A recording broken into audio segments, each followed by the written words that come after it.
Hi guys, what you just saw is the PicoStar from Asclepion in action with a tattoo removal.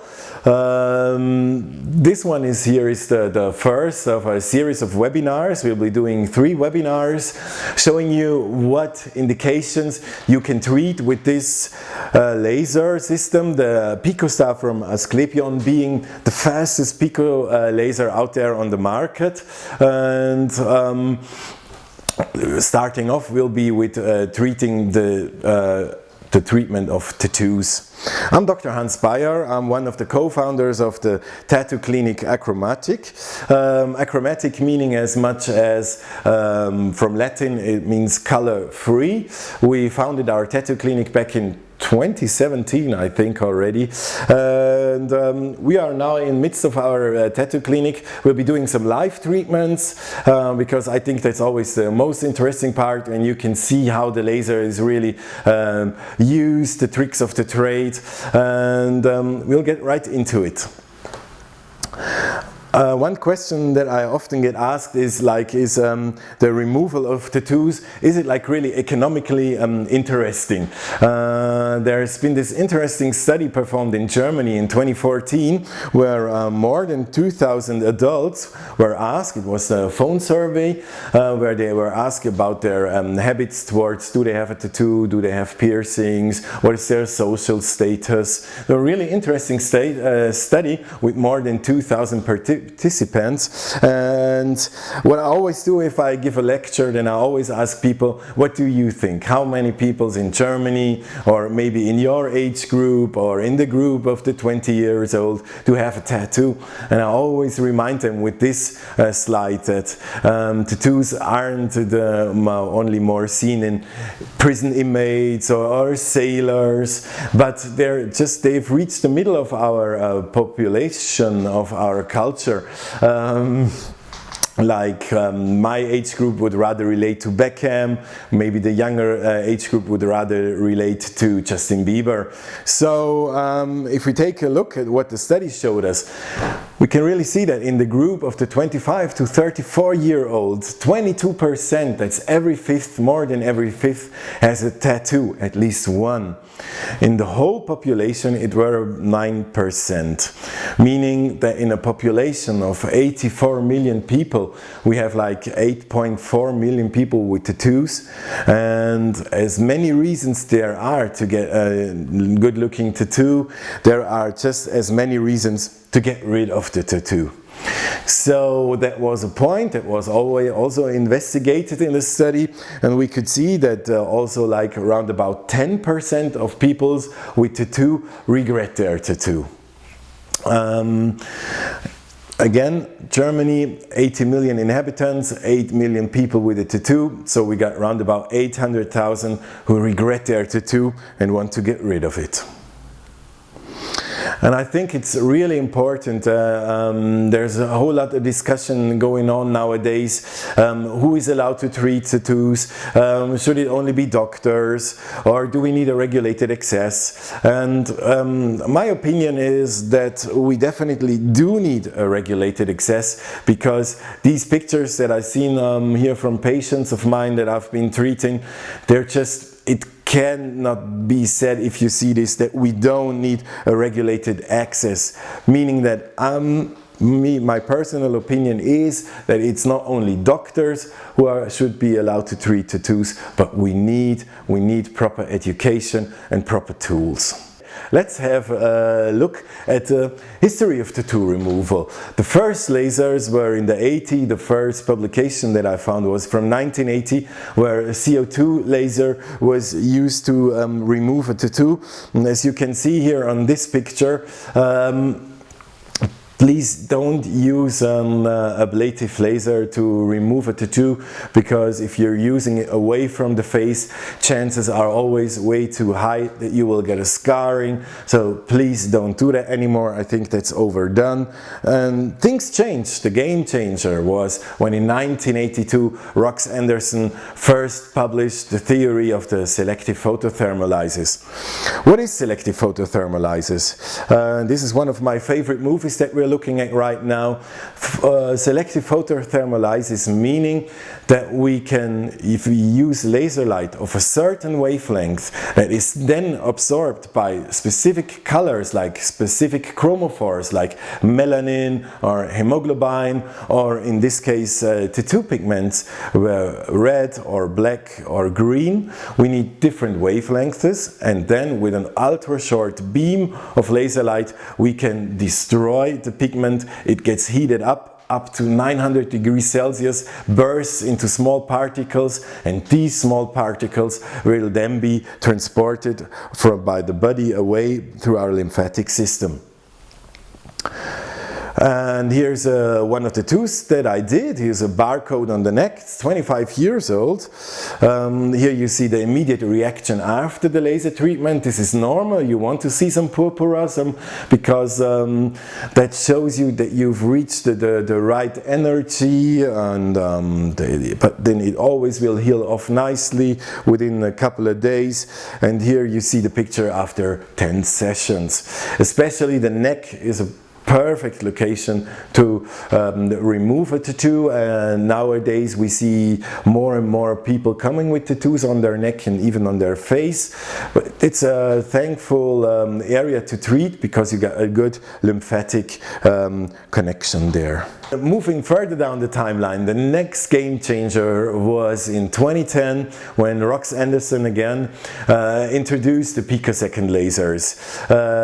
Picosecond lasers being a natural evolution from the nanosecond lasers that he introduced in '82 up to the Picos now.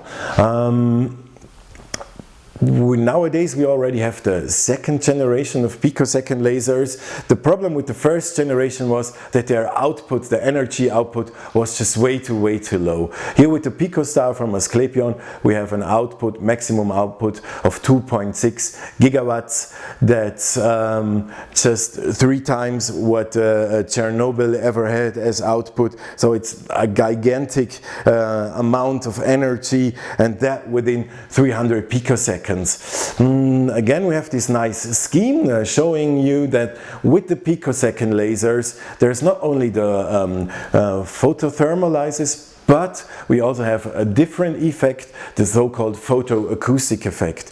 We have such a high amount of energy in such a short period of time, causing a high tensile stress to the pigment, and being in the picosecond we also can split up the pigment to way smaller particles, meaning that we can get a better clearance of the tattoo. Not meaning that the tattoo will be faded quicker, because the removal of the pigment has to be performed by the body. And with that being said, let's go and treat some tattoos. Hi guys, so as I just said before, we'll start now with our first tattoo removal treatment. We've got lovely Salome here, and Salome has got 2 tattoos that she wants to get rid of. One is on the neck and one is on her upper thigh. Salome, this is like the we were talking before, the third or the second? The third. Today's the third treatment, and as you see here on the neck, we already have some nice removal, some residual ink, but for 2 treatments I think it's a great result. You can see the skin is a bit greasy. That's because we always use a topical anesthetic before treatment to prepare the patient. Everything to reduce patient's pain, because let's be honest, tattoo removal is painful. We also use a cooling device. The cooling device is not only for reduction of pain, but also helps us to reduce side effects. But we'll get to that later, show you that later.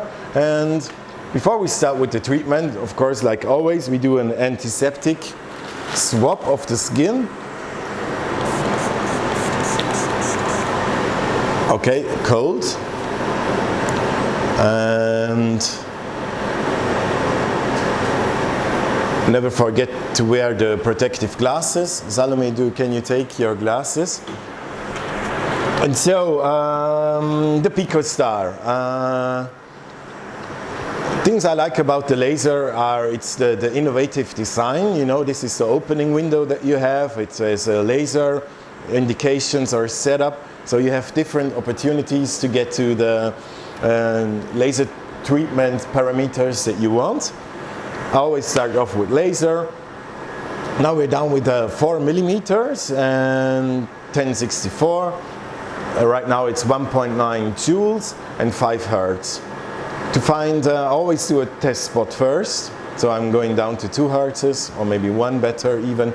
And right now we're at 1.9 joules per square centimeter.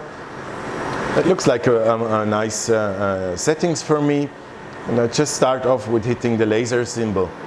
The laser will now start. I'm starting the cooling. The cooling can go down to minus 20 degrees Celsius, so you really get a nice cooling of the skin. It's kalt. And as I said before, like always, I'm doing a test spot before. Achtung, Salome, skin los. Now, how was it?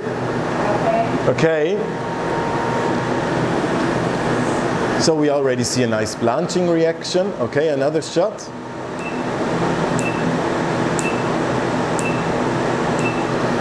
So 2 things, you can hear it, you can see it. You see the blanching and you can hear the cracking of the skin. The blanching of the skin is due to these small gas bubble formations that whitens. So I like the parameters. To speed things up, I'm changing now the frequency, going up to 5 hertz. The nice thing is I always can do that within the activated menu. I don't have to go back, I don't have to start all over again. I'm just doing it like this, that it spares time. You're getting quicker, and of course it's also better for the patient if you're quick. Okay, we're starting now.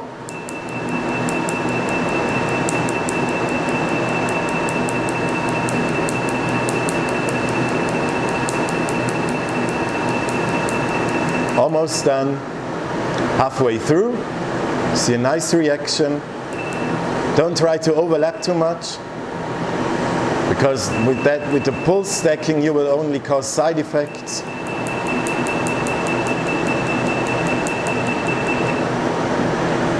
And last part. There you go. A quick treatment. You see a nice blanching reaction.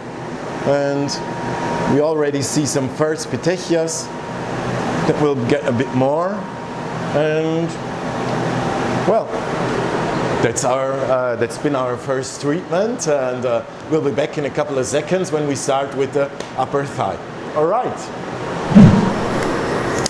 Hi everyone, welcome back to our second session right now. And as I mentioned before, we always use a topical anesthetic before treatment, and to even potentiate the effect, we also use thin foil, because it's an occlusive therapy, so you get an even better anesthetic.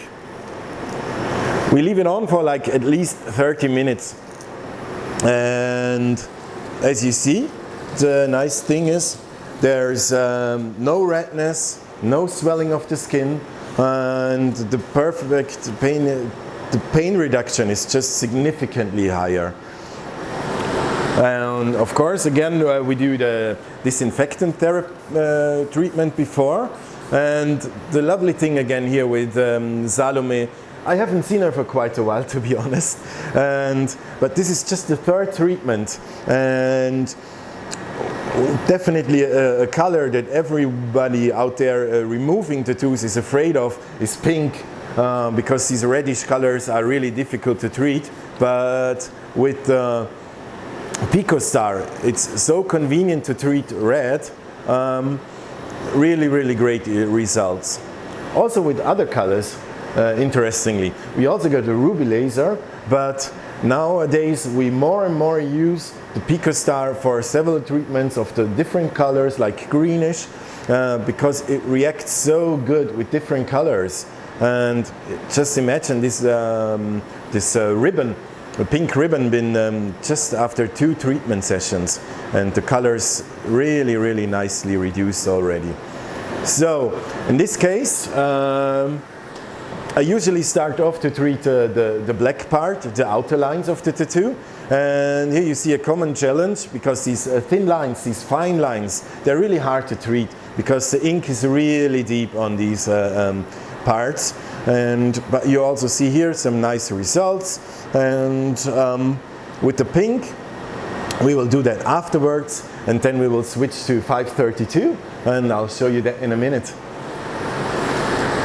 So again, looking for the treatment parameters, reducing the hertz, and this time because the colors really faded to black, I'm switching here on the handpiece. You have this rotating bezel, and I was switching it up to 5 millimeters.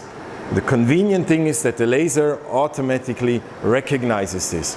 So I'm always saying, you know, if you once get into the situation that you're treating, and maybe you treated your patient with 3 millimeters, and then accidentally you switch the bezel up to 5, the laser will always recognize that and will then stop the treatment by itself.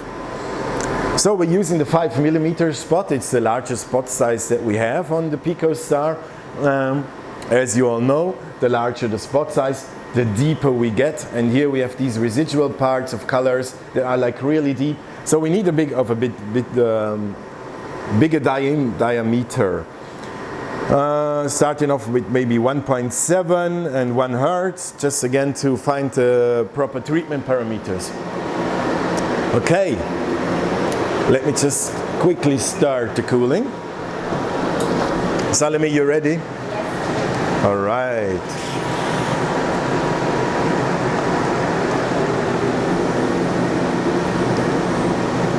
You can see the spot. Okay, first shot. You did hear the signal.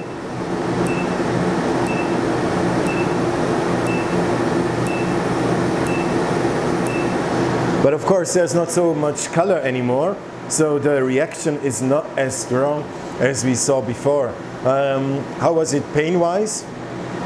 If we say like 0 is no pain and 10 is the worst? 4. All right. So I think Salome is a brave girl, and so we'll rise the energy a bit. 1.9. And again you see I'm just doing this within the menu. Don't have to switch back, the laser is still activated. Pushing up the hertz to 5, and we're ready to go. Always try to be on spot with the cooling. It doesn't make any sense to cool around there if you're up here treating. Okay, here we go.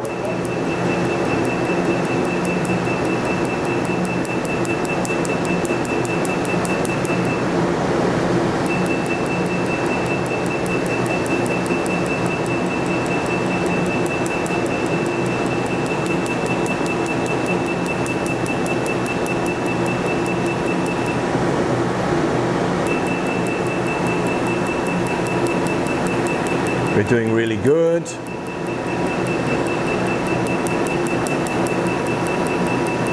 And always keep the cooling on where you are. That's really important. And do not hesitate, please, to buy one of these cooling devices.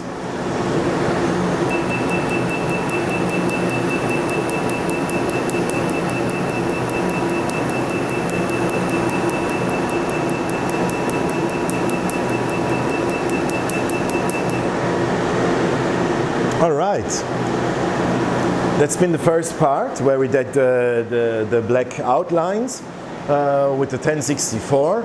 And the nice thing, of course, is now for the reddish, we'll just have to switch to the 532 to get treatment done for the reddish. So I'm deactivating the laser, switching from 1064 down to 532. I'm keeping the spot size on the 5 millimeters and fluence.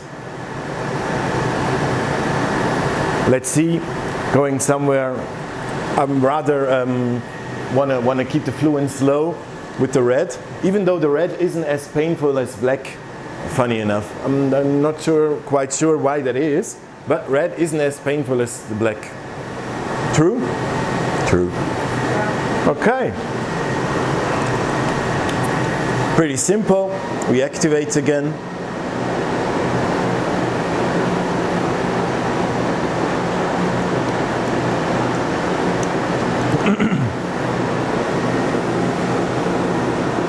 Pre-cooling of the skin is also good for pain relief.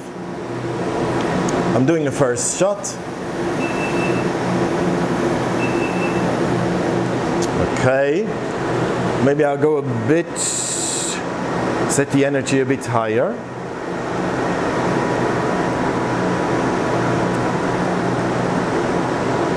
Going up to 0.7. Okay. Now you see a nice result, nice blanching. With a bigger size, you don't do it shot by shot, but you do this polka dot, just to reduce the possibility of blisters or other unwanted side effects. I'm doing the polka dot.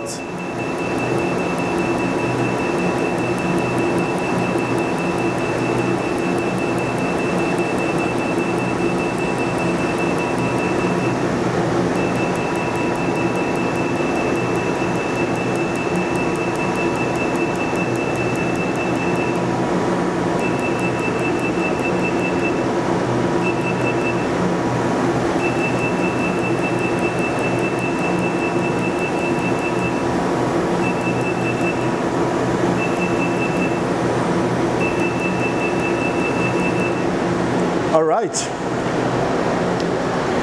that's it. That's been the treatment. Really important point for me, and that should be also be for you, the user out there, is to take proper measures for the aftercare. It's not only what you do before, like the cooling of the skin, using the topical anesthesia, but it's also really, really important to use a proper aftercare, thereby minimizing the risk of unwanted side effects after the treatment, like infections or scarring, and we'll do that next. Hey everyone, welcome back. As I said before, almost as important as using the proper parameters for the treatment is the perfect aftercare, because in all ways, under all circumstances, you don't want any negative side effects. So what we are doing is we're using an antiseptic cream that we apply richly. You can see on the tattoo the reaction with the pinpoint bleedings. This is what you expect, this is what you want. But of course you see that it's not only the small petechia to be seen, but there's also some wounding of the epidermal layer. That's pretty normal. But to reduce the chance of side effects, we're using an antiseptic cream. And after the antiseptic cream, I'm using a specialized wound layer. The advantage of this is that you don't get any, if there's some blisters or whatever, it won't stick to the skin. So it will be pretty pain-free for the patient to remove these. And we will leave this one on for 48 hours. And after that, usual topical wound dressing is just enough. Yeah, that's it.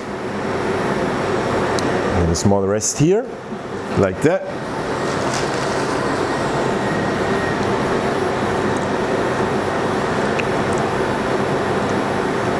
It sticks like that, thanks to the cream.